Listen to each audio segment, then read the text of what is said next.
Hi, it's ilovelimerick.com. It's Michelle here, and I'm talking to Limerick magician Steve Spade. Steve, thanks for joining us. Yeah, you're welcome.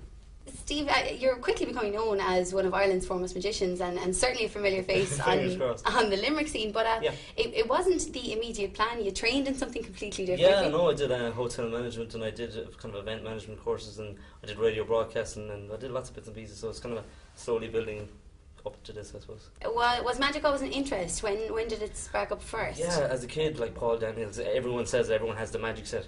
I had a lot of them. I could have had maybe 15 of them at one stage. All the same tricks. Couldn't do any of them at the time. So you were always, I suppose, had an interest in entertainment and in entertaining people. So when was it that it was like, well, magic is going to be the route for me, that's the one I want to concentrate on? I don't know, I suppose when I just kind of started doing it, a couple of friends were kind of doing it kind of amateur style, just on the streets and bits and pieces, and kind of saw the reactions they were getting, and I was like, it's brilliant, like there's no other performance like it, where you can make someone feel that kind of Christmas morning feeling, where they're in their normal day life, but for that split second they're like a child, where it's just like, there's no explanation to it, and it's mad if you can make people have that feeling. It's brilliant. From starting to learn a trick to being able to execute it in front of people, how long is that process? It depends really on the trick. I know that's kind of a fob off answer, but it really depends. Like, everyone knowing the secret isn't the trick, performing the trick and giving it.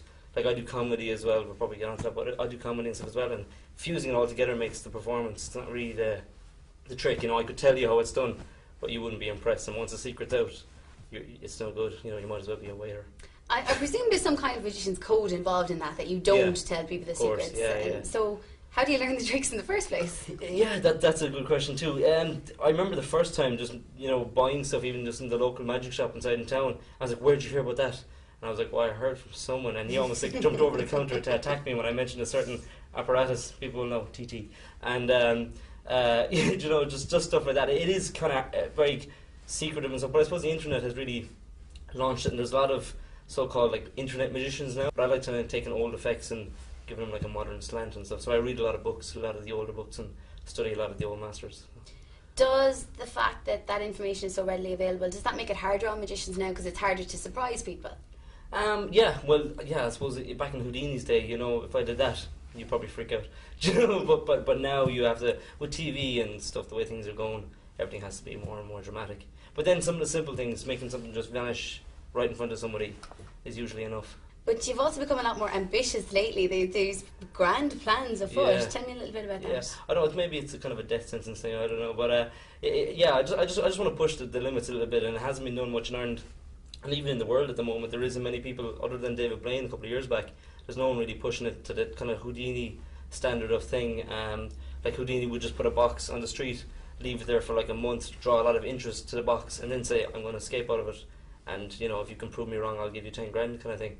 So I'm going to try to bring a bit of that. In the recession, I think that would work as well. Loads of people would queue up to try to figure me out, I'm pretty sure. So I don't know, might do it around the Dublin office area, I don't know.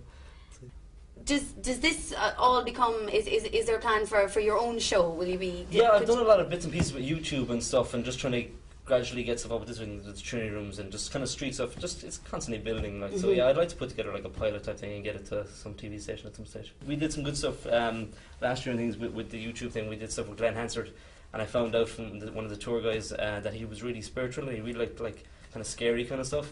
And so we decided, well, kind of brainstormed one night in the middle of the night because these things come to me weird. I was like, I'll do something really, really creepy. I want to really freak him out. So I brought him down. He was performing in Dagda. So I brought him down to Dagda, and in the graveyard we did a card trick. But I gave him this whole hype story that there was an old magician there, and this is actually his grave, and he died, and this is his favourite trick, but he never got to complete it. And he was holding the deck cards like they were in your hands there, and one card, the deck cut itself, and then one card floated out to his face, just going, "That's amazing." and I was like, "It's worse for you because you have to go on and perform now." I was like, "I'm going to be thinking about that for ages." So we've done a lot of crazy stuff. So I hope to just kind of build in that and keep on doing it. And of course, you've ventured into comedy lately as well. Yeah, I've done a good. Do the two go hand in hand? Do you mix a little bit of your magic? I've mixed a lot of there's some old effects from a lot of magicians that at the time they had the effect down and there was comedy elements, but I don't think they were elaborated just because at the time it was. So I've just kind of taken some of them old effects and branched them out with some new ideas and kind of stuff, and really trying to fuse the two things together. But even like Tommy Cooper was doing it years ago and stuff, and still would be a huge inspiration. And I think like even Keith Barry and David Blaine, even though they're really serious and stuff, even Darren Brown, like if you see Darren Brown's show, half of it is hilarious, and the rest is really mind blowing. So if you've got a good mix of very strong effects and it's still very entertaining and funny, I think you've got a good show. You might need the comic relief after a few of the big tricks as well, because they kind of take your breath away a little bit. They can be a bit spooked. Do you have any idea what's in this very stylish bandana? I'm afraid I think I might. Yeah? Yeah. Check it out. It's a spike. Check them all out. They're completely the exact same. They're all just pieces of wood. Yeah. Wooden plinths. One's slightly different. Yeah. With a giant spike right in the middle of it. Check it out. Make sure it's normal. Pick it up. Get to know it. Yes, it's a perfectly normal spike. Is it sharp? Be careful. Excellent. Excellent. And we got a blindfold as well. You can check that out. Fantastic. Make sure it's a real blindfold. It's a real blindfold. Here's what I'm going to do. I'm going to give you some cups. You can check that in marked, or do they have any dots or anything on them if you want. And then you're going to cover up I hope they do. the wooden plinths. No markings at all. Okay. Brilliant. So make sure I have enough space so I'm not over those floors. Yeah, you take as long as you like. Cool, yeah. Yep, and where is the spike right now? You know where it is, yeah? Right there. So we get off that bit of dry blood from that show the other night. Oh, don't Sorry do about that. I'm only kidding. I know where the spike is now, and you know where it is, and people at home know where it is. So I'm going to put on the blindfold. Okay. And you're going to mix them up, okay? Now it might be actually easier if we take this off, Okay. because then it'll move easier on the glass.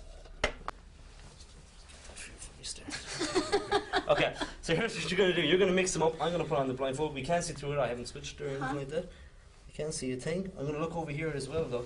Okay, and you're just going to start turning them and mixing them up. Okay, they're shuffled. Okay, all done? Yeah. So they're all covered if I take this off, yeah? Yeah. Okay. Am I still supposed to know where it is? Because I don't. Alright, you were meant to know, yeah. Oh, okay. Right, let's go mad. Here, put on the blindfold as well.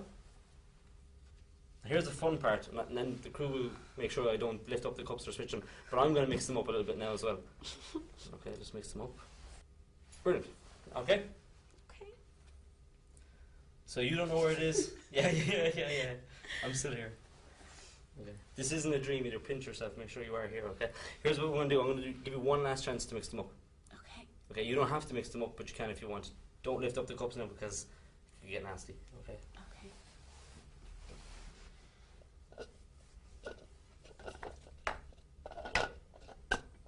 Okay. That's a lot of mixing up, Michelle. Alright, brilliant, let's do this. Put your hand for me. First cup up here, do you think that one's safe? Yeah. This one's safe? Yeah. Okay. We'll move over another one. Do you think this one's safe? I don't know. Yeah. Just yes or no, it's Yeah. pure instinct. Yeah. This one's safe? No. This one's live, okay? And this one's safe? Yeah. Okay, so we'll go back to this one. Do you think this one's safe? Yeah. You sure? Yeah. Push down. Push.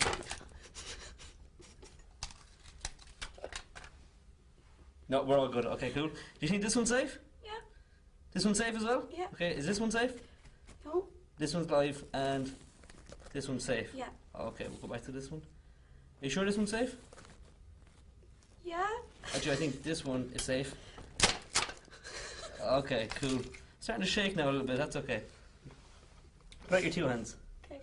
Actually, if you can kind of like make a little bit of space, maybe more or something, if they're like all over the place, I don't know. Yeah, they're beside each other. Yeah, just so I don't knock Yeah, everything. there's a hand over either. Cool. You have a hand on each one? I have a hand over either Okay, one, so yeah. which one do you think it is? Just wiggle your fingers. This one. This one? This one? You think it's this one? Yeah. You sure? No. Yeah. But it's pure instinct. Do you think it's this one? Yeah, I think it's that one. You think it's this one? Yeah. So we won't push down that one. Okay. You sure? Yeah. It's not. It is this one. Yeah. So it's definitely not this one then. Oh. Fantastic. Check it out. Make sure it's still there.